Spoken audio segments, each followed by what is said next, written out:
Today, I'm looking back on my very first recipe video that I ever posted for baked mac and cheese. And I'm revamping my recipe to compare my progress as a food blogger over the last 4 years.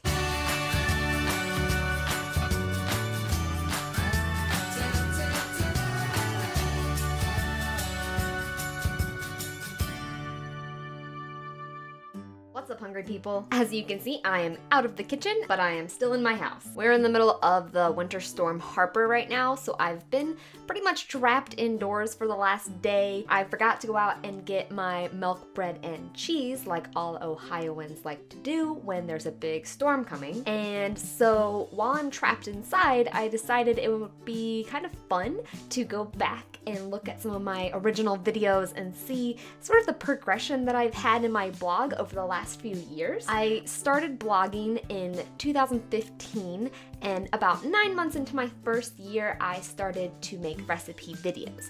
And my first recipe video was for this macaroni and cheese. Now, it has been a long time since I've actually watched that video, and since everybody has been doing this me in 2009 versus me in 2019 challenge, I decided instead of posting a picture of my emo days back in 2009, that it would be more fun to post the video of me reacting to my very first video. So I literally had no idea what I was doing when I made this first video. I literally filmed the entire thing on top of my dog's cage in my teeny tiny kitchen in our condo, using a grow lamp that I had from my indoor herbs to actually get the lighting right because I had no natural lighting in that kitchen. And then I used Windows Movie Maker to edit it all together, and I literally had no idea what I was doing, but I think it turned out well, at least at that time I did, so I'm interested to see what it looks like now that I have a half of an idea of what I'm doing when it comes to video editing. So I've had this YouTube channel for a long time now, so if we scroll all the way back to the very beginning of my videos,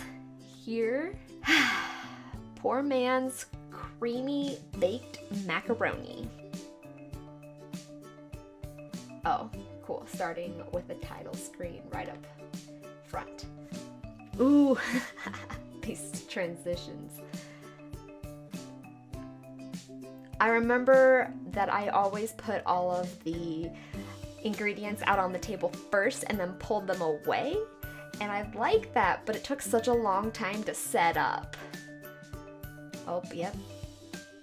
Microwave 45 seconds. There's so much cream cheese in this. Oh, and just straight up using Velveeta cheese. Don't even try to make a roux or anything. Oh, and I love how I just left the scissors there on the table. That background is actually contact paper on a poster board. Oh, and my beautiful pan with all of its scratches. Yeah, just ladle it on in there.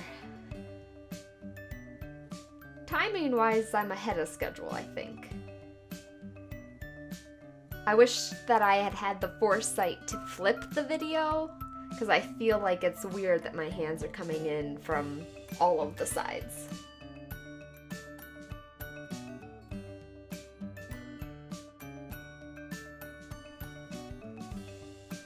I'm pretty sure I just used panko there with butter and parsley, and that's it.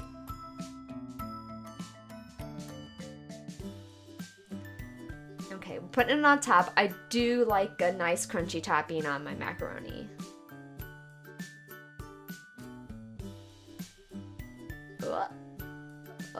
There it is. $3.75 for 20 minutes. That seems like a long time. But what do I know? Nothing at this point. Oh, close up. Oh. And my very first end screen. Wow. Interesting. So that was my very first video, and I think I can do better than that. So I definitely think that I can make this recipe not only better without an entire block of cream cheese, but I think that I can probably up the ante when it comes to some of my editing skills as well. So let's get forked up! So our first order of business is to create a roux, starting with the butter, and then flour, and stirring until it is just beginning to brown. And finally, adding in the milk to finish off the roux. Basically, we are creating a bechamel sauce with this roux, and then adding in sharp cheddar cheese to make it into a cheese sauce. Stir in the cheese slowly until it is beginning to melt, and then add in more milk to create a thick cheese sauce.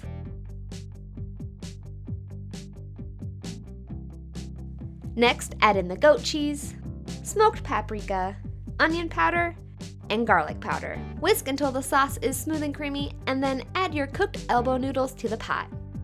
I like to use a cast iron or enamel-coated Dutch oven, as it gives the most consistent heat and can be transferred directly into the oven. Otherwise, you can use a baking dish and pour the sauce over the noodles into the dish if you don't have an oven-safe pot. Let the mac and cheese cool while you prepare the crunchy topping. Combine panko breadcrumbs with crushed French fried onions, basil, and a fresh cracking of pepper.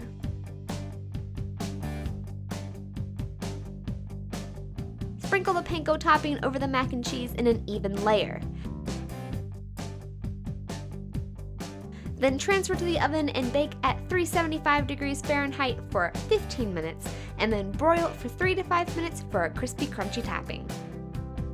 When the mac and cheese is done, garnish the mac with green onions as desired.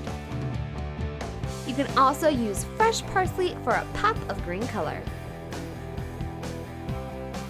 And finally, dig in and enjoy. So yeah, that is my new version of my poor man's macaroni and cheese. I think when I originally made that video, I didn't even know what a roux was. So that alone helped a ton, not only with the overall flavor, but the texture of the macaroni and cheese as well. So knowing how to do a proper roux is definitely something that I've picked up in the last few years that I recommend that everybody knows how to do, because it really helps to transform your cooking and take it to the next level. The goat cheese added a ton of creamy flavor. I think that goat cheese tastes a lot like cream cheese, and generally speaking, I think that goat cheese has fewer calories than cream cheese, so you have that added benefit as well. I remember filming that first video and I thought that people would just know what ingredients I was adding into the bowl, and obviously if you're learning how to cook, then you would have no idea. You may not even know what panko is. It's Japanese breadcrumbs, by the way. Or that using smoked paprika over regular paprika can basically transform the entire flavor profile of the dish. It didn't really take me that long to cook the mac and cheese. I know it's dark here behind me. We've picked up a couple more inches of snow in the last couple of hours, and honestly this was a really fun way to spend my snow day inside. I love revamping my recipes and figuring out new ways to make them better. I feel like my recipes have transformed along with my blog, and the whole point of my blog in the first place was to learn how to cook. So being able to look at my progress from 4 years ago versus how my food tastes today, I remember how that first dish tasted. I remember it was good, but it was definitely a bit much on the cream cheese. And I think that just knowing that using goat cheese would be a better alternative to the cream cheese is just something that you pick up when you practice cooking daily. And cooking is definitely an experiment, and it's fun to experiment. And you know, you may cook something the first time and then realize years later it's much better another way. I'm very much of the mind that there are no flavors you don't like, just tastes you haven't acquired yet. If there's a recipe that you would like me to learn how to make, let me know what it is down in the comments below. Thanks for watching my video. Don't forget to saute up that like button and ring the dinner bell to be notified of my recipes and foodie adventures that I post every week. I do have a little bit of merch available. I'm gonna be working on some new designs, so if you want to help support my channel, feel free to check out the Teespring link in the description. As always, you can find this recipe and many others with step-by-step instructions on thestarvingchefblog.com. I hope you all enjoyed, and I'll talk to you soon.